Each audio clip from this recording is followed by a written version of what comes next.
Officers have been walking the carless streets since they shut down a famous open hash market 4 years ago.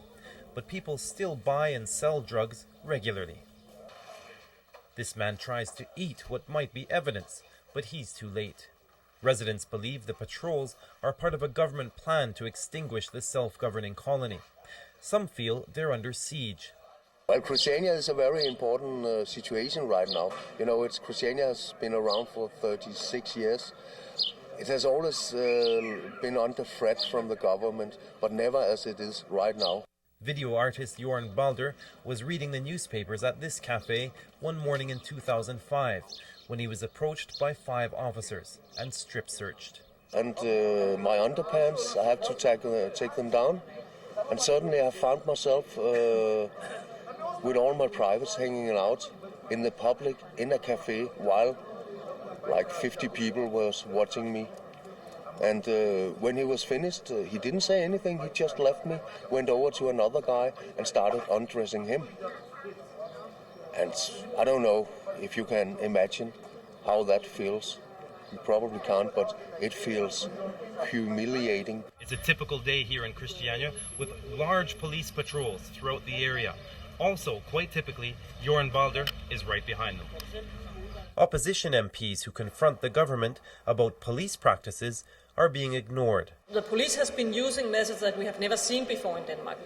A special force the police have in Denmark, which has been made to use against terrorists, but they have been using it against these young people. Riot police swarmed Christiania in force this spring after a government agency overseeing the colony demolished a house that had previously burnt down. This man was arrested for reportedly throwing something at the police. Locals saw the police action as a dress rehearsal for more demolitions. Riots continued well into the night. Since then, little has been resolved. Jorn Balder filmed Matilda Palsby being arrested during a weekend festival in Christiania. Suddenly, there's a bit, somebody gets arrested around, and I'm like, okay, what's happening? I just woke up. It's 9 o'clock in the morning, and I'm like, whoa, And then they say, you are arrested, and I say, but why? Can you tell me why? And then they just didn't answer. Matilda went to court after spending 9 hours in jail, and the charges were dropped. She returned to work in Christiania, where she's in charge of public maintenance. Like her, many Christianites are caught between the police on the one hand and the drug dealers thereafter on the other. I'm on the outer edge of Christiania. That's because drug dealers in the center of the village, on Pusher Street, told us in no uncertain terms to stop filming. My cameraman was threatened. It's a darker and sometimes violent side of an otherwise peaceful community.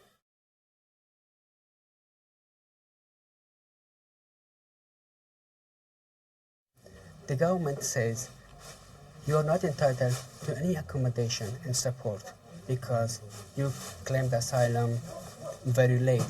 Not as soon as Under Section 55, people are required to apply for asylum within 72 hours of their arrival in the country, even though asylum seekers making their claim in only hours have been refused any support. The government says it rejects claims that are based on dubious accounts.